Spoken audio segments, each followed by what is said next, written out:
안녕하세요, 구독자 여러분. 필립의 사연방을 찾아주셔서 대단히 감사드립니다. 오늘도 기상천외하고 통쾌하고 재미있는 이야기를 들고 왔는데요. 바로 이야기를 시작하도록 하겠습니다. 반갑습니다. 그동안 필립의 사연을 모두 들은 광팬인 30대 초반의 평범한 여자입니다. 저는 평범하다고 생각하는데 주변 지인들은 제가 절대로 평범한 여자가 아니라고 추켜세우곤 한답니다. 남편을 만나는 과정부터 시댁과 겪었던 일까지 들어보시면 제가 어떤 사람인지 판단이 되실 것 같아요. 여러분이 들어보시고 제가 평범한지 아닌지 판단해 주시길 바랍니다. 제 이야기는 매우 재밌으니 중간에 나가시면 후회하실 겁니다. 그럼 이야기를 풀어보도록 하겠습니다. 남편과 제가 처음 만난 건 17년 전 어느 골목길이었습니다. 그이는 고등학생 신분이었고 중학교 일진들에게 돈을 빼앗기고 있었죠. 형씨! 가진 거 다 내놓으라니까? 3,000원 가지고 누구 코에 붙이라는 거야. 동생들 담뱃값 하게 몇만 원은 줘야 할 거 아니냐고. 죄송해요. 그런데 가진 돈이 그것밖에 없어요. 저 좀 그냥 보내주면 안 될까요? 당연히 안 되지. 뒤져서 돈이 나오면 10원에 한 대야. 얘들아, 이 새끼 옷 뒤져봐라. 저는 골목길에 들어서자마자 중학생들이 그이의 돈을 빼앗는 걸 보고 소리를 질렀어요. 이 머리에 피도 안 마른 어린놈의 새끼들이! 어디서 삥을 뜯고 있어? 당장 하던 짓 멈추고 꺼지지 못해? 뭐야, 아줌마는. 여긴 애들끼리 노는 공간이니까 다른 길로 돌아가세요, 아줌마. 뭐, 아줌마? 아직 시집도 안 간 처녀한테 아줌마라고 했겠다? 너 이리 와봐. 빨리 와봐, 이 핏덩이 자식아. 제 말에 성큼성큼 걸어온 일진 녀석은 저를 노려보며 말했습니다. 아, 진짜 짜증나게 구네. 아줌마도 이 동생들한테 돈 좀 나눠주고 싶은 거야? 그럼 가진 거였으면 다 꺼내봐. 뭐? 나한테 삥을 뜯겠다고? 간이 배 밖으로 나온 모양이네. 너 내가 누군지 알고 까부는 거냐? 몰라, 아줌마. 되게 먼저 와보라며. 그래서 왔잖아. 내가 힘든 발걸음을 했으니 동생들한테 용돈 좀 달라고. 처맞기 싫으면 그 가방 이리 내놔. 어서. 순간 일진 녀석이 제 핸드백에 손을 뻗길래 한 손으로 손가락을 잡고 비틀었습니다. 그러자 비명소리가 울려 퍼졌어요. 이 아줌마 미쳤나? 이거 안 돼? 이러다 손가락이 부러지겠다고! 그 소리에 일진 무리들이 저에게 달려들며 주먹질을 시작했습니다. 저는 고개를 이리저리 움직이며 모든 주먹을 다 피하고 공평하게 한 대씩 툭툭 뻗어주었어요. 그러자 중학생 일진 모두 바닥에 누워 개거품을 물었답니다. 한 주먹거리도 안 되는 것들이 어디서 까불어? 어이, 모질이 고등학생. 빼앗긴 건 뭐야? 네? 3,000원이요. 일진 무리 중 우두머리로 보이는 녀석의 멱살을 잡고 돈을 돌려달라고 하자 공손하게 두 손으로 저에게 3,000원을 내밀었습니다. 자, 이거 받고 가봐. 그리고 좁은 골목길로 다니지 마. 괜히 험한 꼴 당하니까. 고맙습니다. 누나. 저 그런데 누나한테 보답을 하고 싶어요. 전화번호라도 알려주시면 안 될까요? 보답? 그런 거 필요 없으니까 빨리 집이나 가라, 꼬맹아. 저 누나한테 반했어요. 첫눈에 반했다고요. 주먹 한번 뻗을 때마다 일진들을 기절시키는 모습이 상당히 섹시했습니다. 얘가 지금 뭐라는 거니? 뭐? 내가 섹시하다고? 네, 누나의 주먹질에 반해버렸다고요. 저랑 데이트 해주세요, 누나. 진짜 오늘 일진이 왜 그러냐. 중학생 일진들하고 마주치질 않나. 고등학생 찌질이가 들러붙질 않나. 아가, 집에 가서 엄마 젖이나 더 먹고 쑥쑥 자라서 와라. 알겠니? 저는 그 말을 하자마자 자리에서 벗어났습니다. 그런데 조금 전 찌질한 고등학생 녀석이 제 뒤를 쫓아오는 거예요. 제가 저리 가라고 일러도 제가 사는 집 앞까지 따라왔답니다. 누나 여기 사는 거예요? 저 누나 보러 가끔 와도 될까요? 아니, 오지 마라. 아까 누나 펀치 실력 봤지? 괜히 나랑 마주쳐서 한 대 맞기 싫으면 이 근처에 얼씬대지 말라고. 알겠어요, 누나. 그럼 전 이만 가볼게요. 그제야 찌질한 녀석이 집으로 돌아갔습니다. 그런데 매일 저녁만 되면 저희 집 앞으로 찾아와 저에게 사랑 고백을 했답니다. 누나, 저 진짜 누나 좋아해요.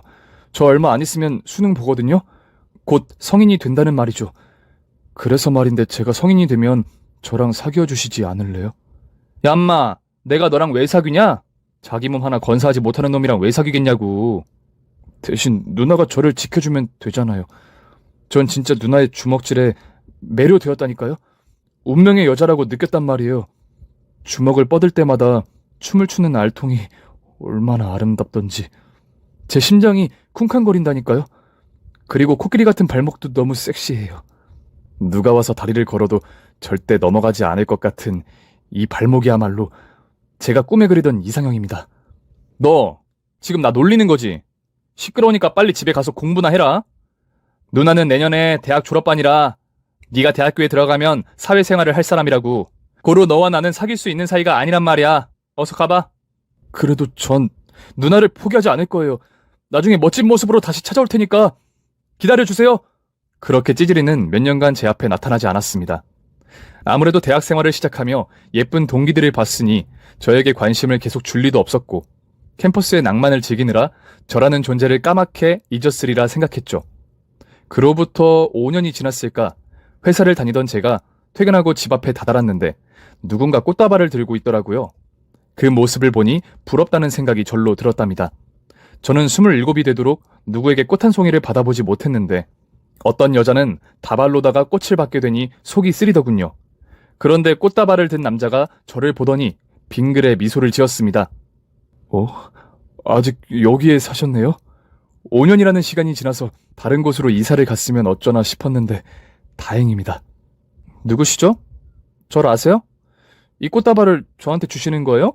그럼요. 제가 좋아하는 여자한테 드리는 것이니 바로 누나가 받아야죠. 절 기억하시지 못하는 모양인데 예전에 제가 중학생들한테 돈을 빼앗길 때 누나가 구해준 적이 있잖아요. 제가 그런 적이 하도 많아서요. 제가 일진 킬러거든요. 아, 그러시겠죠. 그런데 누나한테 반했다고 대시한 남자는 흔하지 않을 텐데요. 누나의 펀치력에 반한 고등학생 기억이 안 나요? 누나의 알통과 코끼리 같은 발목에 반한 학생이 바로 접니다. 아! 그 찌질한 고등학생! 그게 너였니? 네, 맞아요. 제가 그때 얘기했었죠. 언젠간 다시 찾아오겠다고 말이에요. 그러고 보니 옛날 모습이랑 그대로네. 넌 어떻게 어른이 되었어도 삐쩍 말랐냐? 운동 좀 해야겠다, 이 자식아. 아, 제가 먹어도 살이 찌지 않는 체질이라서요. 그동안 군대도 다녀오고 대학생활 하느라 조금 늦게 찾아왔네요. 그런데 언제까지 이 꽃다발을 제게 들게 할 겁니까? 빨리 받아주세요. 그래, 고맙다. 잘 받을게. 누나, 저 누나를 진심으로 좋아해요. 아직도 누나의 김두한 같은 펀치가 잊혀지지가 않아요. 한 번만 스치기만 하면 누구든 나가 떨어지는 펀치. 진짜 매력적입니다. 여전히 주먹에 굳은 살이 박혀있네요. 아주 섹시하십니다. 승모근과 알통도 여전히 아름다운 곡선을 이루고 있군요. 게다가 발목은 전보다 더 두꺼워져서 코끼리가 아닌 공룡 발목 같아요. 역시 완벽한 저의 이상형이십니다. 너 지금 나 놀리니? 코끼리로 모자라서 공룡 발목이라고? 아니요. 제가 좋아하는 여자를 왜 놀리겠어요. 전 진심으로 누나를 사랑하고 있다고요. 그러니까 제 마음을 받아줘요. 누난 내 여자니까, 너는 내 여자니까. 도무지 저의 팔뚝과 승모근, 그리고 공룡 같은 발목에 반했다는 그의 말이 믿기지 않았는데 심각할 정도로 진지했습니다. 눈빛을 보아하니 진심으로 저를 좋아하고 있더라고요. 제 평생 이런 경우는 처음이라 뭐라고 해야 할지 모르겠더라고요. 그래서 전 일단 다음에 만나자고 말한 뒤 그 일을 돌려보냈는데 며칠 뒤에 다시 찾아오더군요. 왜 연락을 하지 않았느냐며 귀가 빠지게 저를 기다렸답니다. 그때 알 수 있었죠. 이 자식이 얼마나 독특한 취향을 가졌는지 말이에요. 저는 그 찌질이가 귀엽기도 하고 일편단심으로 저를 좋아해주는 게 고마워서 마음을 받아들였습니다. 난생 처음 연하의 남자친구를 사귀게 된 거죠. 그런데 남자친구는 몸도 빈약한 데다 굉장히 약골인 사람이었어요. 무거운 물건을 한 번 들면 몸살이 나서 집 밖으로 나오지 못했고 저희 집에서 나온 바퀴벌레를 보고 곧장 집으로 주랭랑을 치기도 했답니다. 어떤 날은 제 가방을 대신 들어주었는데 팔에 알이 베겼다며 볼멘 소리까지 했다니까요. 누가 보면 제가 남자고 남자친구가 여자인 줄 알 정도로 성별이 뒤바뀐 듯한 커플이었죠. 게다가 남자친구는 운전하는 걸 무서워해서 면허증도 없었답니다. 데이트를 하고 나면 제가 남자친구의 집에 데려다 줄 정도였어요. 그래서 한결같이 저를 좋아해주고 사랑해줘서 모든 걸 이해할 수 있었답니다. 그렇게 오랜 연인으로 지냈는데 이 자식이 저에게 청혼을 하지 않는 거예요. 그래서 저는 기다리다 못해 먼저 청혼을 했답니다. 어이 박태식이, 너 나랑 결혼 안 할 거야? 계속 이렇게 사귀기만 할 거냐고. 글쎄, 결혼에 대한 확신이 들지 않아서 말이야. 뭐? 지금 나를 간보고 있다는 소리냐? 이 자식이 누나한테 두들겨 맞아야 정신을 차리나. 이리 와봐. 저는 남자친구의 머리를 잡고 헤드락을 걸었습니다. 빨리 말해. 나랑 결혼할 거야 말 거야? 어? 대답하기 전에는 풀어주지 않을 거야. 빠져나올 수 있으면 빠져나와봐. 알았어. 자기야 결혼할게. 누나랑 결혼할 테니까 이것 좀 놔주세요. 살려줘요 누나. 헤드락을 풀어주고 말했습니다. 진작 그럴 것이지. 이 누나를 만났으면 끝까지 책임을 져야 할 거 아니야. 알아. 그런데 결혼 자금이 부족하니까 괜한 소리를 한 거라고. 결혼 자금? 걱정 마. 이 누나가 보태줄 테니까. 알겠어. 그런데 무슨 여자가 이런 식으로 결혼하자고 협박을 하냐? 이러다 내가 도망가면 어쩌려고. 뭐? 도망간다고? 너 내가 누군지 모르는 거야? 전국체전에서 복싱 4위에 빛나는 싸움꾼이라는 걸. 너 만약 나한테 도망가면 뼈도 못 추리게 두들겨 패줄 거야. 그러니까 맞기 싫으면 내 남편이 되란 말이야. 그리고 바람 피웠다간 네 상상에 맡길게. 알았어. 그러니까 제발 주먹질 하겠다는 말 좀 그만해. 자기 우리 부모님 앞에서도 그런 말 하면 안 된다. 조신하게 보여야 한다고. 그건 걱정 마라. 이 누나가 연기도 좀 하니까 말이야. 그렇게 저와 남편은 결혼 약속을 하게 되었고 양가 부모님께 인사를 드리게 되었어요. 예비 남편은 저희 집에 들어선 순간 바짝 쫄아붙고 말았습니다. 그도 그럴 것이 저희 아빠는 보디빌더 출신이라 덩치가 거대했고 엄마는 유도 선수여서 귀가 만두귀였거든요. 두 분 다 인상이 강렬해서 남편이 바닥만 보며 대화를 했답니다. 자네 얘기 많이 들었네. 고등학교 때 일진들한테 당하는 걸 내 딸이 구해줬다고? 거기서 내 딸에게 반해서 졸졸 따라다녔다고 말이야. 네, 맞습니다, 아버님. 카리스마 넘치는 데다 일자 주먹과 알통에 홀딱 빠지게 되었죠. 저는 따님이 세상에서 제일 예쁘고 섹시하다고 생각합니다. 이렇게 사람 보는 눈이 높은 사내를 오랜만에 보네. 자네 내 딸을 데려간다면 울리지 않을 자신이 있나? 만약 내 딸 눈에서 눈물이 나오게 하면 자네는 무사하지 못할 걸세. 맞아. 내가 어렸을 때 유도 국가대표로 이름을 날렸는데 자네가 알고 있는지는 모르겠다만 난 자네 같은 사내는 100번이고 업어치게 할 수 있어. 자네 몸을 건사하고 싶으면 내 딸에게 아주 잘해야 할 거야. 그럼요, 아버님, 어머님. 걱정 마세요.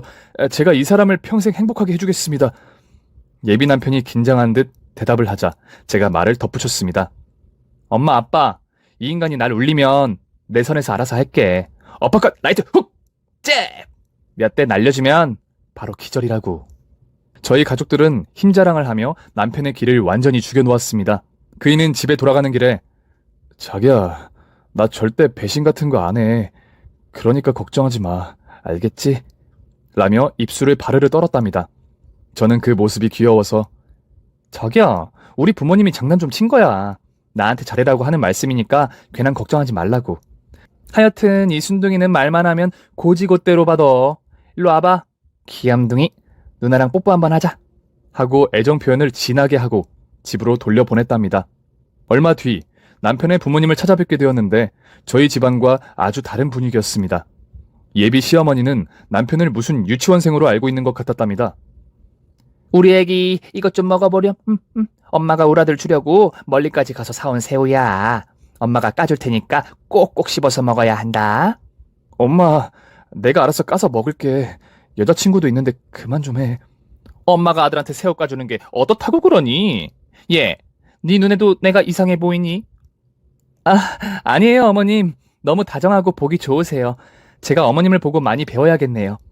그래, 우리 아들은 생선도 혼자 발라먹지 못하니까 네가 매번 가시를 발라줘야 한다. 조개 같은 것도 네가 껍데기를 까서 살을 발라서 줘야 해. 저는 남편이 이 정도로 마마보이일 거라고는 상상도 못했습니다. 그래도 어쩌겠어요. 이미 제 모든 걸 걸고 결혼하기로 마음먹었으니 제가 개조해서 사람 하나 만들자고 생각했답니다. 그리고 우리 애가 총손인 건 알고 있니? 아주 귀한 몸이라서 매 끼니마다 네가 잘 차려줘야 할 거야. 조미료가 많이 들어간 음식은 피하도록 하고 매 끼니마다 녹색 채소와 고기는 꼭 들어가야 한다. 또 우리가 종손 집안이라 제사가 1년에 15번이다. 네가 며느리로 들어오면 그건 역시 지켜야 해. 무슨 말인지 알겠니? 네? 제사가 15번이라고요? 어머님, 요즘에도 그렇게 제사를 지내는 집안이 있나요? 너무 힘들 것 같아요. 얘가 왜 이러니? 팔뚝만 보면 소도 때려잡게 생겼구만. 고작 제사상 차리는 게 무서운 게냐? 저는 시어머니가 제사하는 결혼 조건을 듣다가 당장이라도 뛰쳐나가고 싶었습니다. 이어 시아버지와 대화를 몇 마디 나누어 봤는데 굉장히 무뚝뚝하고 가부장적인 분이시더라고요. 여자는 결혼하면 일을 그만둬야 해. 살림과 남편, 내조를 하는 게 최선이다. 그러니 너도 결혼하면 내 아들 그늘 아래서 살도록 해라. 아버님, 맞벌이에도 모자랄 판에 외벌이를 하라뇨. 이 사람 월급으로 생활하는 건 역부족이에요. 적금도 들어야 하고 나중에 아기를 낳으려면 미리미리 돈도 모아야 한다고요. 거참! 거슬리는 말을 참 많이 하네. 요즘 며느리들은 시부모 말을 우습게 듣는다더니. 긴 말 하지 않겠다. 넌 우리 집 며느리가 되려면 신부 수업을 받고 조신하게 살림이나 해. 시어머니에 이어 시아버지 역시 막무가내였습니다. 제가 남편보다 돈을 벌어도 훨씬 더 많이 버는데 일을 관두라고 하는 건 말도 안 되는 억지였어요. 게다가 신혼집에 제 돈이 더 많이 들어간 상황인 걸 아시면서도 무조건 여자는 집에 붙어 있어야 한다고 말씀하셨답니다. 저는 나중에 말씀을 어기더라도 일단은 알겠다고 하고 상황을 넘어갔네요. 그리고 며칠 뒤 학수고대하고 근심과 걱정이 많았던 상견례 날이 밝았습니다. 저는 친정 부모님께 예비 시부모님이 어떤 분들인지 말씀드리지 않아 걱정이었어요. 인생 자체가 터프하신 부모님이 시부모님을 보면 뭔가 갈등이 생길 것 같았답니다. 이윽고 6사람이 한자리에 모이자 어색한 기류가 흐르기 시작했고 음식을 먹는 둥 마는 둥 하며 시간을 보냈습니다. 그러다 친정 아빠가 먼저 말을 꺼냈습니다. 우리 김서방이 누굴 닮아 이 비리비리한가 했더니 바깥 사돈을 닮아서 그런 것 같군요. 왜 이리 마르셨습니까? 혹시 아픈 곳이 있는 건가요? 비리비리하다뇨. 며느리야말로 누굴 닮아서 허우대가 남산만하나 했더니 바깥 사돈의 몸을 그대로 닮았군요. 며느리 뒤태를 보면 누가 봐도 머슴이 따로 없지 않습니까? 뭐요? 머슴? 이봐요 사돈, 말 다 했습니까? 건강미가 넘치는 애를 갖다가 머슴이라니. 김서방이야말로 뒤에서 보면 피죽도 못 먹는 환자 같다고요. 무슨 사내 자식이 걸핏하면 감기 몸살에 장염을 달고 사는지 원. 저렇게 아파서 남자 구실이나 제대로 하겠습니까? 아빠와 시아버지는 서로의 자식이 잘났다며 기싸움을 했습니다. 제가 나서서 그만하라고 이르자 그제야 말씀을 멈추었죠. 그런데 이번에는 시어머니가 문제였어요. 남편에게 생선 가시를 발라주는 건 물론 상위에 있는 반찬을 수저 위에 올려주는 모습을 보고 친정엄마가 혀를 찼습니다. 이봐요 사돈, 지금 뭐 하시는 거예요? 김서방이 애기도 아닌데 그렇게까지 챙겨야겠습니까? 누가 보면 욕한다고요. 어머머, 이봐요 사돈. 아들을 챙기는 엄마가 뭐가 이상하다는 거예요? 몸이 유약해서 골고루 먹으라고 챙겨주는 겁니다.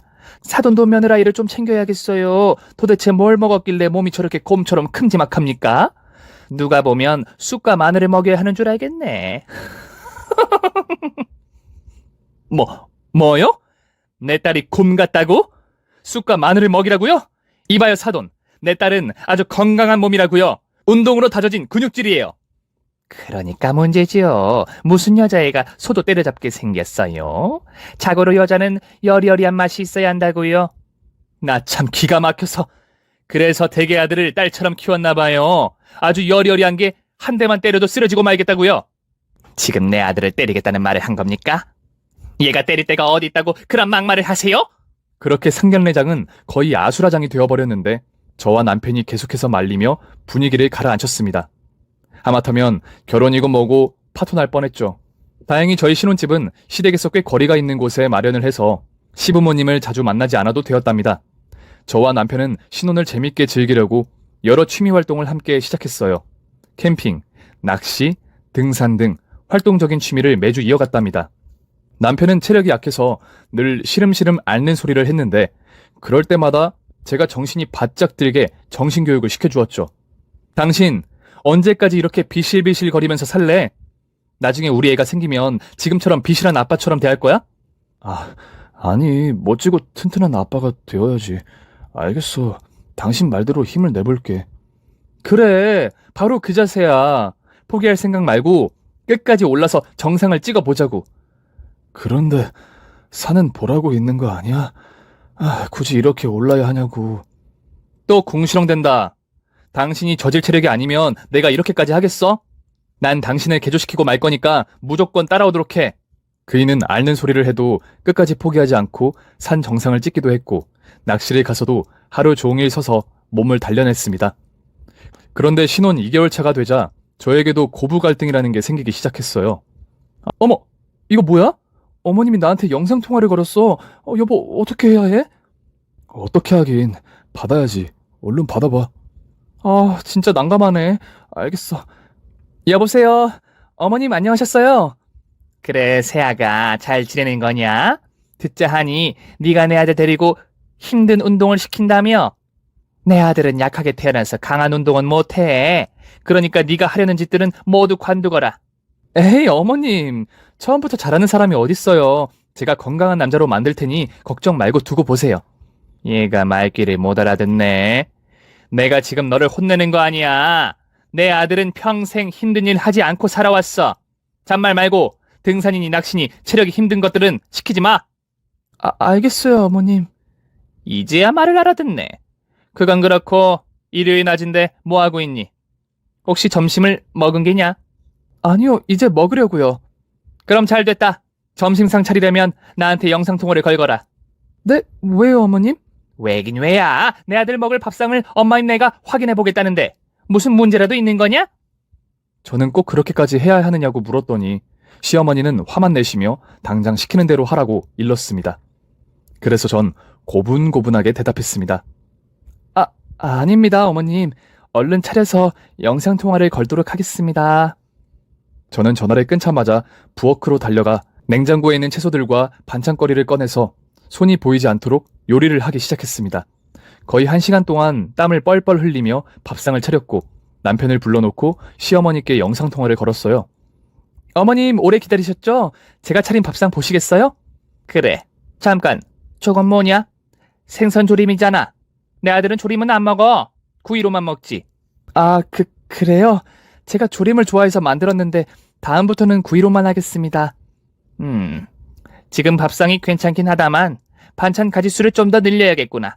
최소 12점 밥상은 돼야 영양이 받쳐주는 거라고. 내 아들은 몸이 연약해서 음식을 잘 먹어야 한다. 그럼 내일 다시 영상통화를 걸 테니 저녁상 준비를 제대로 하거라. 내일 다시 전화를 건다는 말씀에 제 머리가 쭈뼛 서더라고요. 저는 남편을 째려보며 이게 뭐하는 짓이냐고 일렀습니다. 그이는 시어머니가 극성 맞아서 그런 거라며 대충 몇 번 맞춰주고 나면 더 이상 간섭을 하지 않을 테니 조금만 고생해달라고 말했답니다. 결국 저는 매일 퇴근하고 마트에 들러 싱싱한 찬거리를 사와서 남편의 밥상을 차리고 영상통화를 해야 했답니다. 그런데 어찌된 일인지 시어머니는 남편의 말처럼 중간에 그만두지 않으시고 계속해서 영상통화를 걸어오셨어요. 게다가 며칠 뒤부터는 일주일에 2번씩 가족회의를 하겠다며 단체 영상통화를 하자고 하시더라고요. 도대체 그런 짓을 왜 하는지 이해가 되지 않았습니다. 그리고 얼마 뒤 시댁 제사가 있으니 시댁으로 와서 제사 준비를 도우라고 하셨답니다. 저는 직장 때문에 제사에만 참여하면 안 되겠느냐고 물었더니 시아버지가 노발대발 화를 내셨어요. 세기너, 내가 분명히 말하지 않았느냐? 여자는 남자의 그늘 아래에서 살아야 한다고. 여태 회사를 그만두지 않으면 어떡하느냐? 당장 며느리로서 역할을 수행하도록 해라. 네, 알겠어요, 아버님. 바로 뛰어가도록 하겠습니다. 결국 부장님께 개인 사정으로 반차를 쓰겠다고 전하며 시댁으로 출발했습니다. 2시간을 달려 도착한 시댁 안은 그야말로 가관이었어요. 제사상이 얼마나 큰지 거실의 반을 차지했답니다. 게다가 조리해야 할 음식이 어마무시하게 많았는데 손을 댈 엄두가 나지 않았어요. 세아가 네가 할 일은 갈비찜하고 전 부치고 생선 굽고 국 끓이고 또 닭도 삶고 돼지고기까지 삶아라. 이 정도면 간단하니까 금방 할 거야. 누가 들어도 금방 할 것 같지 않은 양의 일이었습니다. 어쩔 수 없이 힘들게 음식 준비를 해서 제사상을 모두 차리게 되었는데 두 번 다시는 하고 싶지 않았답니다. 퇴근하고 들어온 남편은 제 속사정을 아는지 모르는지 제사 드리고 먹을 음식에 신나는 표정이었네요. 그렇게 제사를 마치자 시어머니가 저에게 생선 한 마리를 건네주며 남편에게 가시를 발라주라고 일렀습니다. 정말 기가 막히고 화가 솟구치는데 조신한 척 참아가며 생선 가시를 발라 남편 수저 위에 올려주었어요. 그렇게 모든 일을 마치고 남편과 집으로 돌아갔는데 그이에 헤드락을 걸며 화풀이를 했습니다. 넌 손이 없어, 발이 없어. 왜 나한테 가시까지 발라달라는 거야? 네가 유치원생이야? 초등학생이야? 누나한테 혼 좀 놔볼래? 여보, 미안해. 내가 잘못했어. 앞으로 내가 발라서 먹을 테니까 이것 좀 놔줘. 한 번만 더 그랬다간 가만두지 않을 거야. 그리고 저는 잔머리를 쓰기로 작정했습니다. 시어머니가 매일 밥상을 확인하는 것과 일주일에 2번씩 영상통화로 가족회의를 할 때마다 미리 찍어둔 영상을 켜두고 딴짓을 할 생각이었어요. 새아가, 오늘 밥상 좀 구경해보자. 비춰보도록 해라. 네, 어머님, 잠시 기다리세요. 저는 미리 녹화해뒀던 예전 영상을 틀어서 시어머니께 보여드렸고 무사히 통과하게 되었어요. 그리고 밥상에 올라온 라면을 남편과 맛있게 먹었죠. 저의 장꾀가 제대로 먹혀서 계속 이런 식으로 하면 되겠다 싶었습니다. 가족회의 역시 별다른 대화를 하지 않아서 녹화된 제 영상을 틀어놓았어요. 어차피 대화는 시부모님만 하시고 저와 남편은 듣는 입장이어서 걸릴 일이 없었답니다. 그런데 얼마 뒤 녹화된 영상을 틀어놓고 누워서 텔레비전을 보고 있는데 녹화된 영상이 꺼지고 제가 자빠져 있는 영상이 그대로 시부모님께 보였습니다. 너 지금 뭐하니? 시부모님이 말하고 있는데 자빠져 있는 거야? 이거 아주 웃기는 며느리네. 아까 영상은 뭐야? 혹시 미리 녹화해둔 영상을 틀어놓았던 거야? 너 여태껏 잔머리를 써온 거냐? 어떻게 시부모를 이런 식으로 엿먹이니? 어머님, 죄송해요. 입이 10개라도 할 말이 없습니다. 앞으로는 절대 이런 일이 없도록 하겠습니다. 제 사과에 시아버지가 목을 푸시고 말씀하셨어요. 세기 너 직장은 그만둔 거야? 아버님, 안 그래도 사직서는 냈습니다. 그런데 후임자가 나올 때까지는 나가야 할 것 같아요. 그래? 알겠다. 여하튼 잔머리 쓸 생각 말고 앞으로는 조심하거라.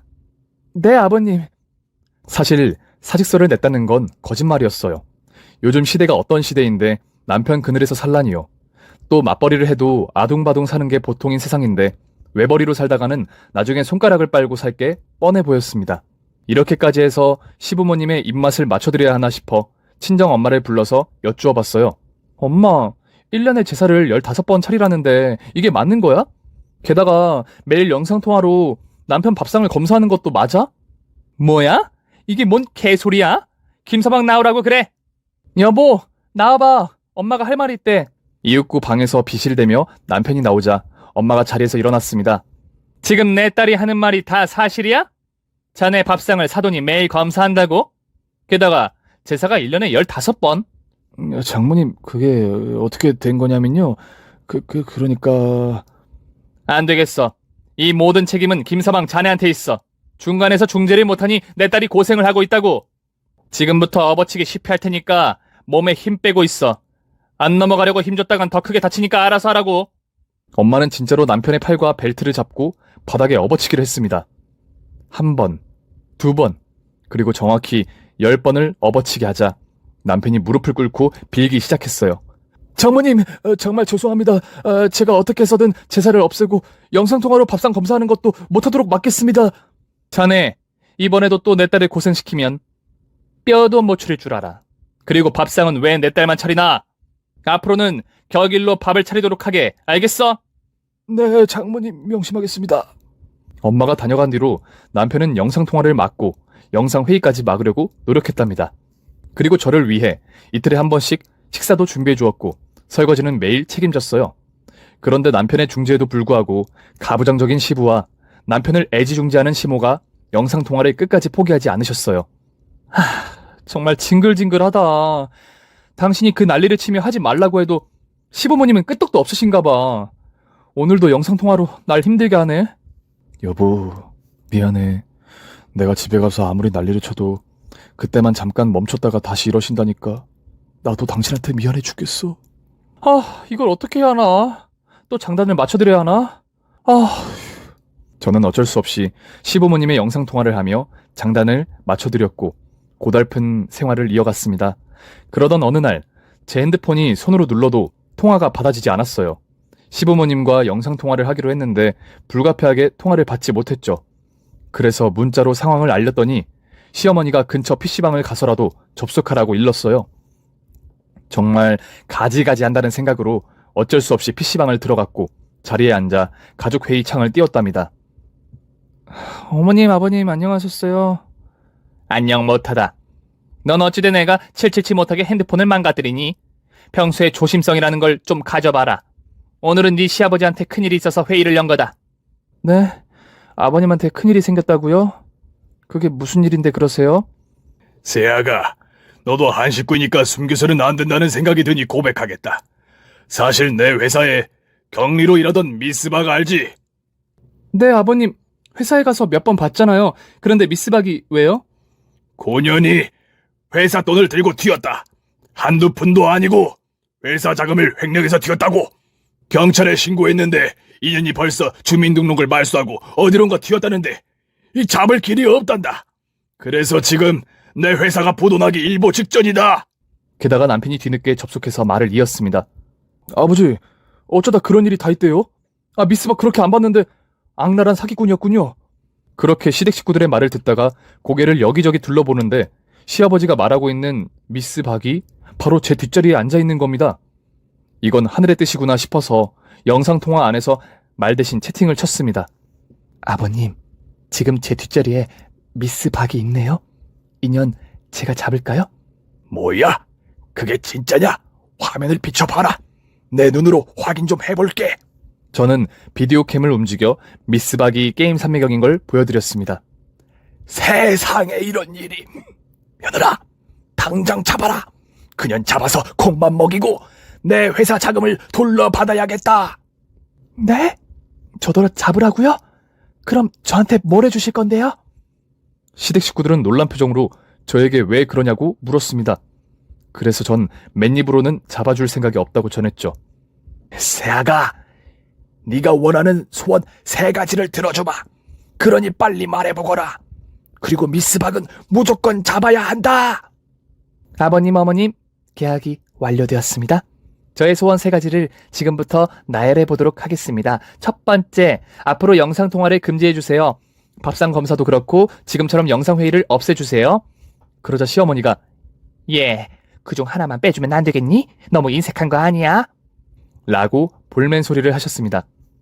싫으면 그만둘까요? 미스박 잡지 말까요? 아니다, 세아가. 네 시어머니 말 듣지 말고 나한테 말해라. 2번째는 뭐냐? 저는 제사를 1년에 15번은 때려 죽여도 못합니다. 제사는 딱 2번으로 끝내는 거로 하시죠. 뭐야? 아무리 그래도 조상님들께 드리는 제사를 하루아침에 없애자는 건 좀 그렇다. 싫으시구나. 그럼 소원이고 뭐고 다 때려치우시죠. 미스박 게임 다 끝나가는 것 같은데 곧 여길 떠날 것 같네요. 아니다, 세아가. 네 말대로 제사를 1년에 2번, 아니 딱 한 번만 하겠다. 좋아요. 지금 하시는 말씀 모두 녹음되고 있다는 걸 명심하세요. 제가 마지막으로 바라는 소원은 저희 부부가 어떻게 살든 간섭하지 마세요. 제가 남편을 개조시킬 건데 그거 가지고 딴지를 걸지 말아주세요. 그래. 얼마든지 개조시켜라. 그 자식은 개조가 필요해. 세아가, 어서 네 뒤에 있는 미스박 좀 잡아라. 네, 그럼 모든 계약이 끝났으니 슬슬 몸을 풀어보도록 하겠습니다. 저는 의자에서 일어나 몸을 풀었고 뒤에 앉아있는 미스박의 머리채를 잡았습니다. 이년아! 네가 감히 우리 시아버지 회사 자금을 빼돌려? 너 잘 걸렸다. 당장 일어나! 뭐야? 이 곰탱이 같은 년은 이거 놓지 못해? 미스박은 제 소나기에서 벗어나려고 이빨로 제 팔을 물어 뜯었습니다. 제가 고함을 지르며 놓치자 시아버지가 세아가, 다리를 걸어라. 도망치지 못하게 다리를 걸어. 하고 소리를 질렀어요. 하지만 저는 다리를 거는 아마추어가 아니었습니다.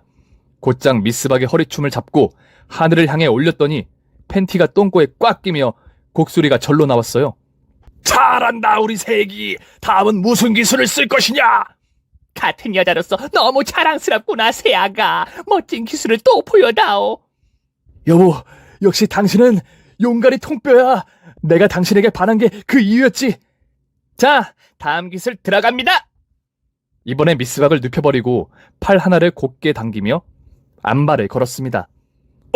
미스박이 테바웃을 친다. 그만하라고 신호를 보내고 있다고. 세아가 안마 말고 다른 기술은 없더냐? 왜 없겠어요? 다음 기술 들어갑니다. 이번엔 플라잉 하이킥입니다. 마지막 기술이니 잘 보세요.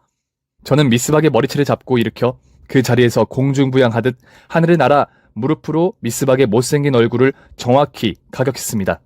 이야, KO다. 미스박이 기절했어. 끝났다고. 우리 색이 대단하다. 지금 경찰이 가고 있으니 잘 잡고 있어 주거라. 네, 걱정 마세요, 아버님, 어머님. 약속은 꼭 지켜주셔야 합니다. 그래 걱정하지 말아라. 색이 네가 우릴 살린 거야. 사랑한다 세아가. 이윽고 형사 4명이 들어와 미스박을 내려다보더니 왜 이렇게 되었냐고 묻자 저는 정당방위로 방어만 했을 뿐이라고 답하며 미스박을 빨리 데려가라고 일러주었습니다. 결국 미스박이 횡령한 회사 자금을 모두 찾게 되었어요. 미스박은 구속조치를 당하고 말았고요. 그렇게 저희 집안에는 평화가 찾아왔습니다. 화상토하니 가족회의니 이런 거는 모두 사라져버려서 제 숨통이 트이게 되었어요. 그리고 남편을 개조시키려고 빡센 운동을 시키며 성장시키고 있답니다. 비실비실하던 남편이 어느새 한 팔로 저를 번쩍 안는데 성공했답니다. 또 시댁에 제삿날이 다가오면 저와 남편은 내려오지 말라고 하셨습니다. 제가 큰일을 해냈으니 집안에서 영상통화로 저를 올리라고 하더군요. 도련님 내외가 미국에 있었는데 다 같이 영상통화로 조상님께 절을 올리는 것으로 제사를 마무리했답니다. 멀리 있는 둘째가 절 올렸으니 자 그럼 첫째와 우리 집안의 보배인 첫째 며느리가 절을 올려주렴. 네, 아버님. 절 시작하겠습니다. 그렇게 영상통화는 이런 식으로 필요할 때만 쓰였답니다. 그래서 지금은 시댁과 아무런 갈등도 없고 불만도 없이 잘 지내고 있어요. 제가 집안의 큰일을 해결해 주었더니 며느리가 아닌 며느님이 되었답니다.